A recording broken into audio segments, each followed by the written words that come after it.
ሰላም ጤና ይስጥልን ወደ ሸገር ታይምስ ቤተሰቦች እንደምን አላችሁ? የሰዓቱ ዜናችን ነው ተጀመረ። እንደተለመደው አበይት ነጥቦችን አስቀድመን እናስተዋውቃችሁ። የአሜሪካው ፕሬዝዳንት ዶናልድ ትራምፕ ወደ ስልጣን ለሁለተኛ ጊዜ ከወጡ በኋላ ኢትዮጵያን በተመለከተ ለመጀመሪያ ጊዜ ተናግረዋል። ትራምፕ ኢትዮጵያና ግብጽ ወደ እልቂት እንዳይገቡ ታድጋለሁ ሲሉ ይፋ ያደረጉትን አዲስ መረጃ እንመለከታለን። ከዚህ ባለፈ የጦር ኃይሎች ጠቅላይ ኤታማዦር ሹም ፊልድ ማርሻል ብርሃኑ ጁላ ስለ ታላቁ ኢትዮጵያ ህዳሴ ግድብ አሁናዊ ሁኔታ ይፋ ያደረጉትን መረጃም በዜናችን አካተናል። የኢትዮጵያ ኢንፎርሜሽን መረብ ደህንነት ኤጀንሲ ኢንሳ ለግለሰቦችና ለተቋማት ራሳቸውን ከሳይበር ጥቃት እንዲከላከሉ ያስተላለፈውን ማሳሰቢያና ጥሪም የምናገራቸው ይሆናል። የኢትዮጵያ ህዝብ ተወካዮች ምክር ቤት ማንኛውም ሰው አንድ ጊዜ ብቻ ጥቅም ላይ የሚውል የፕላስቲክ ከረጢት ይዞ ከተገኘ ከ2000 እስከ 5000 ብር የሚያስቀጣ አዋጅ ማጽደቁ የሚታወስ ነው። ከዚህ ጋር በተያያዘ በኢትዮጵያ እስከ 59 ቢሊዮን ብር ድረስ ካፒታል ያላቸው የፕላስቲክና የጎማ አምራቾች ማህበር ይፋ ያደረገውን ምላሽ እንመለከታለን። ከውጭ ደግሞ የኢራንን የአየር ክልል እንደተቆጣጠረች ይፋ ያደረገችውን እስራኤል በተመለከተ የተሰሙ አዲስ መረጃዎችንም የምናገራችሁ ይሆናል። እንደተለመደው እያደመጣችሁን አብራችሁን ቆዩ።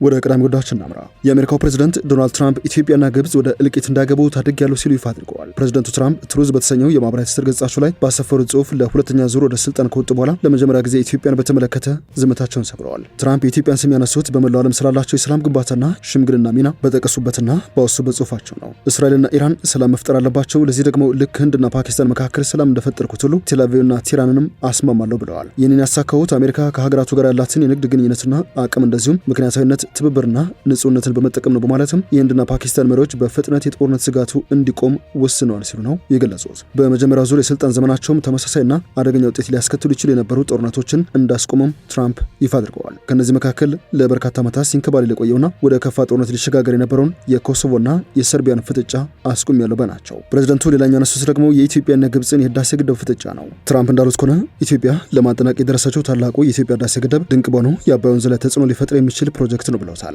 በህዳሴ ግድብ ድርድር እጅን በማስገባቴ አሁን በሁለቱ ሀገራት መካከል እፎይታ ሰላም አለ ያሉ ሲሆን ልክ እንደነዚህ ሁሉ እስራኤልና ኢራንን ማሸማገል እችላለሁ አድርገዋለሁ፣ ለዚህ ግን ሙገሳውን መውሰድ አልፈልግም ሲሉ አትተዋል። ትራምፕ ኢትዮጵያና ግብጽን ባደራደሩበት ወቅት ግብጾች ህዳሴ ግድብን ይመቱታል ሲሉ በአስደንጋጭ መልኩ ንግግር ማሰማታቸው ይታወሳል። ፕሬዝዳንቱ በአዲስ አበባና ካይሮ መካከል ሰላም መምጣታቸውን ቢያነሱም ፕሬዝዳንቱ የታላቁ የኢትዮጵያ ህዳሴ ግድብን ድርድር በተመለከተ የነበራቸው ሚና በበርካታ ኢትዮጵያውያን ዘንድ ባሉታዊ መልኩ የሚነሳ ነው። ትራምፕ በ2013 ዓ.ም በመጀመሪያ ስልጣን ዘመናቸው ማጠናቀቂያ ወራት ላይ ግብጽ ግድቡን ልታፈነዳ ትችላለች የሚል ንግግር ማድረጋቸው ብዙዎችን አስቆጥቶ ነበር። የኢትዮጵያ መንግስት ይህንን የትራምፕ ንግግር የቆጠረው በስልጣን ላይ ባለ የአሜሪካ ፕሬዝዳንት እንደተደረገ የጦርነት ቅስቀሳም ነበር። የውጭ ጉዳይ ሚኒስቴር የፕሬዝዳንቱ ንግግር የሁለቱ ሀገራት ግንኙነትን የሚያንጸባርቅ እንደዚሁም በሀገረ መንግስት መካከል የሚደረጉ ንግግሮችን በሚያስተዳድሩ ዓለም አቀፍ ህጎች ተቀባይነት የሌለው ነው ሲል ገልጾትም ነበር። ኢንሳ ግለሰቦችና ተቋማት ራሳቸውን ከሳይበር ጥቃት እንዲከላከሉ አሳስበዋል። የኢንፎርሜሽን መረብ ደህንነት አስተዳደር ኢንሳ በኢትዮጵያ ባለፉት 9 ወራት ብቻ 7514 የሳይበር ጥቃት ሙከራዎች መደረጋቸውን ገልጸዋል። ግለሰቦችና ተቋማትም ራሳቸውን ከነዚህ መሰል ጥቃት እንዲከላከሉ ነው ያሳሰበው። አስተዳደሩ የሳይበር ጥቃት ከጊዜ ወደ ጊዜ እየጨመረ እንደሚገኝም ይፋ አድርገዋል። የሰው ሰራሽ አስተውሎት እየተስፋፋ መሆኑን ተከትሎ የሳይበር ጥቃቶችም ውስብስብ እየሆኑ መጥተዋል የተባለ ሲሆን ባለፉት 9 ወራት ብቻ 7514 የጥቃት ሙከራዎች መደረጋቸውን የኢንፎርሜሽን መረብ ደህንነት አስተዳደር ከፍተኛ አመራሮች ለመንግስት መገናኛ ብዙሃን ተናግረዋል። እነዚህ ጥቃቶች አብዛኞቹ በግለሰቦችና ተቋማት ላይ የተሞከሩ ስለመሆናቸው የሳይበር መከላከል አገልግሎት ዲቪዥን ኃላፊ አቶ አቤል ተመስገን የገለጹ ሲሆን ግለሰቦችና ተቋማትም ራሳቸውን ከሳይበር ጥቃት መከላከል የሚያስችል ግንዛቤና አቅም ሊኖራቸው ይገባል ሲሉ አስገንዝበዋል። በተለይም ግለሰቦች በቴሌግራም የሚላኩ ያልታወቁ ሊንኮችን ባለመክፈት የይለፍ ቃላቸውን በማዘመን እንደዚሁም በሰው ሰራሽ አስተውሎት የሚተላለፉ ሐሰተኛ ምስሎችና መረጃዎችን በመለየት ራሳቸውን ከጥቃት መከላከል እንደሚችሉ ነው ያብራሩት። በተጨማሪም እንደ ማህበራዊ ሚዲያ አይነት የሚጠይቁ መረጃ በማሟላት ባለ 2 አሃዝ ማረጋገጫ ኮዶችን መጠቀም ችግሩ መከላከል እንደሚያስችል ነው የገለጹት። በዚህ ረገድ ኢንሳ ለባለሙያዎችና ተቋማት በርካታ የሳይበር ጥቃት መከላከል ስልጠናዎችን እየሰጠ እንደሚገኝም ይፋ አድርገዋል።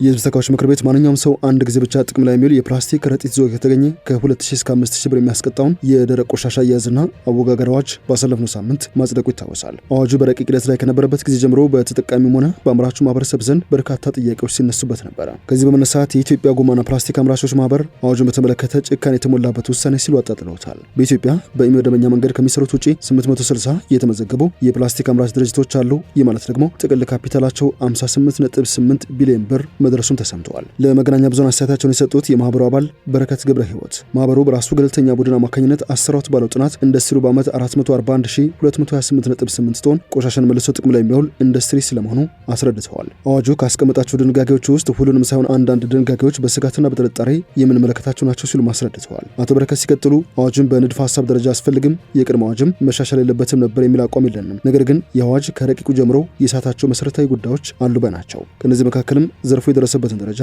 ከግንዛቤ ያላስገባ ነው ሲሉም ጠቅሰዋል። የፕላስቲክ ከረጢት ማምረት ከ30 ዓመት ባልበለጠ ታሪኩ ከዚህ ቀደም የነበረው አሰራር ለምርት ይጠቀምባቸው የነበሩ ጥሬ ዕቃዎች ሙሉ በሙሉ ያስመጣ የነበረው ከውጭ ነበረ። አሁን ላይ 90 በመቶ የሚሆኑ የፕላስቲክ ከረጢት ወይም ፌስታል የሚሰራው በአካባቢያችን ከሚገኙና ሌሎች ኢንዱስትሪዎች ከሚያመነጯቸው እንደ ዘይት ጀሪካንና የኮስሞቲክስ ዕቃዎች ከመሳሰሉ የደረቅ ቆሻሻዎች ነው። በዚህ አሰራር መሰረት ፌስታል ከውጭ ገባ ከነበረበት መንገድ ከማስቀረቱ በተጨማሪ ጥሬ ዕቃውንም በሀገር ውስጥ መተካት ተችሏል ባናቸው። በየአካባቢው በርካታ ወጣቶች በማዳበሪያ ላስቲክና ጀሪካን እየለቀሙ ለፋብሪካዎች ግብዓትነት ያቀርባሉ። የአሰራር የላስቲክ ፋብሪካዎች የሚጠቀሙት በሌሎች ፋብሪካዎች ከወጡ ተረፈ ምርቶች በመሆኑ ለአካባቢ ጥበቃ ያበረከቱ አስተዋጽኦ እውቅና ሊሰጠው ይገባ ነበር ብለዋል። የኢትዮጵያ ጎማና ፕላስቲክ አምራቾች ማህበር አባሉ በረከት ገብረ ሕይወት ሲቀጥሉ የኢንዱስትሪው ተያያዥ ኢኮኖሚያዊ ጠቀሜታው በአግባቡ ሊጤን ይገባው ነበር ብለዋል። አሁን ባለው መረጃና ገለልተኛ የጥናት ቡድን በሰራው ጥናት መሰረት የፌስታል ምርት ጥቅል ሀገራዊ ኢኮኖሚ ላይ የ51.6 ቢሊዮን ብር አስተዋጽኦ የሚያደርግ ኢንዱስትሪ ነው። ከውጭ ገባ ነበረ ጥሬ ዕቃንም በመተካት 350 ሚሊዮን ዶላር ማዳን ተችሏል ባናቸው። በሶስተኛነት እዚህ ኢንዱስትሪ ላይ የተሰማሩ ዜጎች እንዴት ነው እየሰሩ ያሉት? ከማይክሮ ፋይናንስ አበዳሪ ድርጅቶች ጋር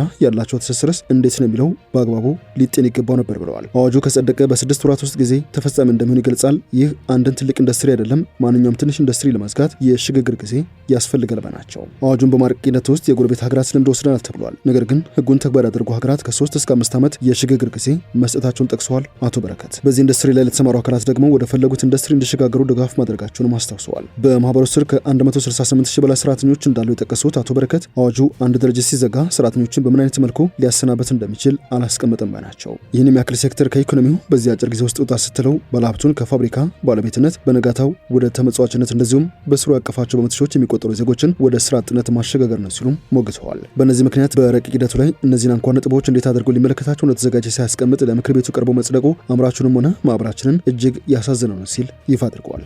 ፊልድ ማርሻል ብርሃኑ ጁላ ታላቁ ኢትዮጵያ ህዳሴ ግድብ የኢትዮጵያ የማንሰራራት የተገለጠበት ብሔራዊ ሀብታችን ነው ሲሉ ገልጸዋል። ግድቡ አባቶች ኪሳቸውን ፈትሸው እናቶች መቀነታቸውን ፈተው ጥሪት ያፈሰሱበት እንደዚሁም የመከላከያ ሰራዊት አባላት መስዋዕት የሆኑለት ብሔራዊ ሀብታችን ነው ሲሉም ጠቅላይ ኤታማዦር ሹሙ ይፋ አድርገዋል። ለበርካታ ዓመታት በታላቁ ኢትዮጵያ ህዳሴ ግድብ ጥበቃ ሲያደርግ የነበረው የህዳሴ ኮር 3ኛ ዓመት የመሰረት አባል በቤኒሻንጉል ጉሙዝ ክልል የታላቁ ኢትዮጵያ ህዳሴ ግድብ አካባቢ በተከበረበት ወቅት ነው ፊልድ ማርሻሉ ይህን ያሉት።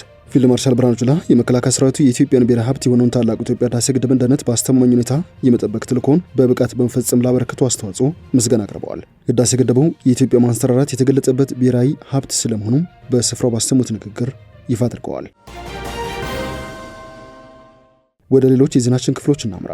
እስራኤል የቴህራንን የአየር ክልል በሙሉ መቆጣጠሯን ይፋ አድርጋለች። የእስራኤልና ኢራን ጥቃት በቀጠለበት በዚህ ወቅት እስራኤል የቴህራንን የአየር ክልል መቆጣጠሯን ነው ይፋ ያደረገችው። የእስራኤል ጦር ቃል አቀባይ እስራኤል የቴህራንን አየር ክልል ሙሉ በሙሉ መቆጣጠር ችላለች ሲሉም ይፋ አድርገዋል። ብርጋዴር ጀነራል ኤፊ ደፍሪን ለመገናኛ ብዙሃን በሰጡት መግለጫ ላይ የኢራን የ1/3 የምድር ለምድር ሚሳይል ማስወንጨፊያዎችን አውድመናቸዋል ሲሉም ተናግረዋል። የእስራኤል ጦር ከ120 በላይ የሚሳይል ማስወንጨፊያዎችን እንዳወደመም ቃል አቀባዩ አስታውቀዋል። ቴል አቪቭ ዓርብ ዕለት ጥቃት መሰንዘር ከጀመረችበት ጊዜ አንስቶ ኢራን ከያዘችው አጠቃላይ ማስወንጨፊያዎች ውስጥም 1/3ኛውን እንዳወደመች ነው ይፋ ያደረገችው። የእስራኤል አየር ኃይል ትናንት ምሽት ብቻ ከ20 በላይ ማስወንጨፊያዎችን ማውደሙን የገለጹት ቃል አቀባዩ ከደቂቃዎች በፊት ወደ እስራኤል ሚሳይሎችን ለማስወንጨፍ ጥቅም ላይ ውለው እንደነበረ ዴፍሪን ተናግረዋል። እስራኤል በማዕከላዊ ኢራን ኢስፋሃን ውስጥ ወደ 100 የሚጠጉ ወታደራዊ ኢላማዎች ላይ ጥቃት ለማድረስ 50 የሚጠጉ ተዋጊ ጀቶችን ማሰማራቷንም ተናግረዋል። በዚህ ጥቃትም የሚሳይል ማከማቻ ስፍራዎችን፣ ማስወንጨፊያዎችንና የማዘዣ ማዕከሎችን እንዳወደመች ነው የጦሩ ቃል አቀባይ የገለጹት። የተወደዳችሁ የሸገር ታይምስ ቤተሰቦች የሰዓቱ ዜናችን አበቃ። ስለደመጣችሁን አመሰግነን። በያላችሁበት ሰናይ ጊዜ።